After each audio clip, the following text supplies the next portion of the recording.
I made $3 million in just 6 months as a 20-year-old female entrepreneur, and you can too. Growing up, I was always in like the advanced classes. In high school, I was in the AP, the honors classes, and so even being separated from so many people, even starting at a young age, it definitely made me realize that I'm a little bit different. It was a little bit hard to fit in. I'm Black, I'm Hispanic, I'm Muslim. I went through so many different phases of trying to figure out what I wanted to do. I remember there was a point in time where I wanted to be an engineer, I wanted to be an interior designer. My sophomore year, I lived with my dad. That same year, my brother Jamil lived with my dad, and we were always super close. First day I got there, he took me to his room and he showed me this stack of books that he had, and one of them was called How to Win Friends and Influence People, and he's like, you gotta read this book, you gotta start reading, it's really gonna change your mindset, it's really gonna help you be successful. He had this whiteboard on his wall and it said, I will be a millionaire by 22, and in my head, like, I was thinking, like, where did he come up with that? Like, we've never seen a millionaire in our life. Money was never something that we grew up seeing, it was never something that we were familiar with. My family never had a lot of money in any aspect. I thought that it was amazing that he had such drive and could picture a goal that seemed so far off, but to him seemed achievable. Junior year, I was living by myself. I had actually moved away from my dad's and I was living with family friends. The same year that I was living by myself, my oldest brother passed away. And when he passed away, my whole perspective on life changed. Everything, like school, the people that I hung around, what was important to me, how I was spending each day, because I really realized that life is so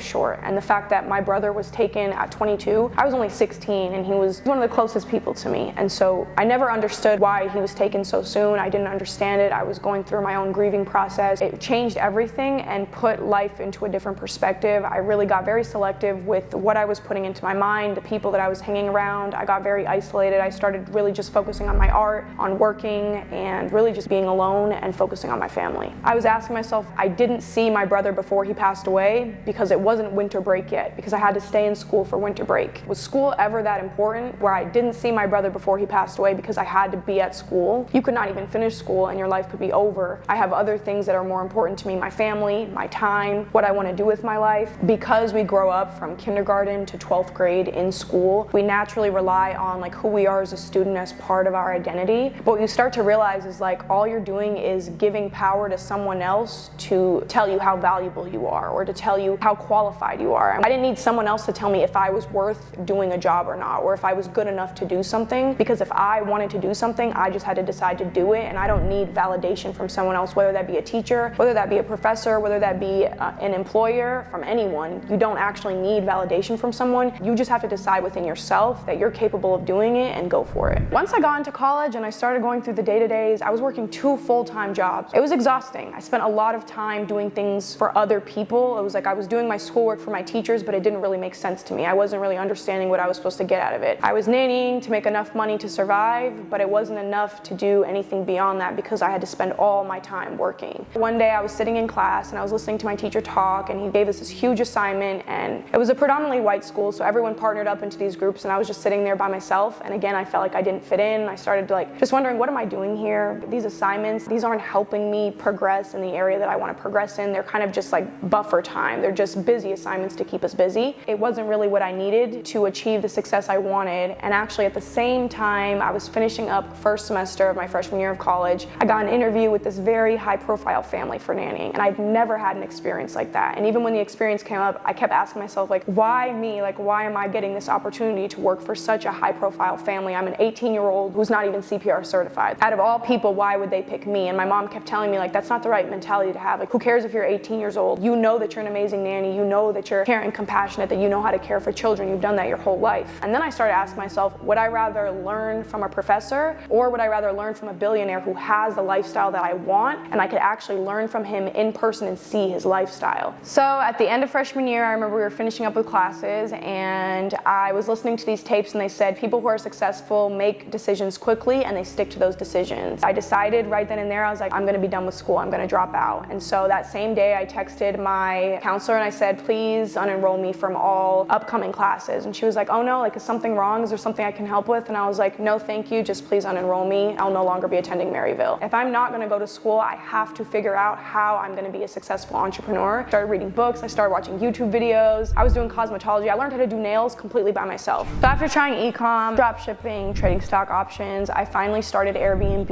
and Airbnb actually went amazing for me. I started off by renting, so I actually didn't own any properties. I now have 11 Airbnbs that I rent. And even from that, I learned how to do rental arbitrage, and at first I didn't really understand it fully, but I was was learning as I went. I kind of went through the mistakes, the learning curves, figured out what worked and what didn't work. And then everyone started seeing like, this 20-year-old girl is making 5 figures a month, is making $40,000, $50,000, $60,000 a month from Airbnb without renting any properties. And everyone started asking me like, can you teach me? Can you help me? Like, how are you doing it? If I can genuinely help someone else and make a difference in their life through something that I learned, then why not? Me and my partner, we decided to create a coaching business. Bryson played a huge role in helping in our success with Airbnb, even changing my mindset from when my brother first passed away. I was grieving a lot. I was really sad. When I met Bryson, he really helped me realize that you have to have a positive mindset if you want to attract positive things. Everyone started asking a ton of questions. So after we started our coaching business, we kind of just kept scaling and growing. We made up to $60,000 in a month from Airbnb. And then we started getting students who were also getting results. And so we started an entire coaching program. I was actually able to hire a lot of my family to work with me to keep scaling this coaching business so we could keep providing coaching to more and more students and give them more and more offers. We have done for you offers, we have mentorships, and that way there's something for everyone to learn and something for everyone to grow from. I remember when we first started our free class, I told my brother, I don't think you need to go to college, but that's just me. I promise you this month, I'm gonna make $100,000 this month. June of 2022, I made $100,000 in a month. That was my first 6-figure month. After that, I told my brother, like, I'm gonna make $200,000 this month. In July, we made over $200,000. Our revenue just kept increasing as we started making more and more of an impact for more people. And in October, me and Bryson, we were like, we're gonna make $1 million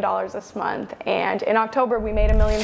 November, we made $1 million. Finishing up the end of the year, we generated over $3 million from our Airbnbs and also from our coaching. The intentional actions, the positive mindset, and actually living in what you say you're going to do, that's how we made $3 million. For most of the journey, me and Bryson, we pretty much kept everything low key just because no one really understands it. And the way that we grew up, no one really had a lot of money. So imagine going to people who've never seen a lot of money and being like, we made $100,000 or we made $1 million at 20 years old. They're not gonna understand. And there's just a lot of people who don't understand the concept of entrepreneurship. When we were finally able to start bringing our family in and bringing people in and actually changing their lives, I think it was so inspirational to them. What I realized is that making more money, you're not a different person, you're the same person, but it gives you so much more freedom and it gives you so much more opportunity. So for me, I've been able to work with my whole family and now inspire them and show them that there's so much more. And this is, even them working with me now is just a stepping stone for what they can do and give them more time freedom so that they can do those things. Even being an entrepreneur and being a female or being a minority, it's definitely different. People look at you different. I walk into places, no one knows I have money, and they look at me, they kind of brush me off because they wouldn't think that I have money. Or I walk into a business setting with Bryson and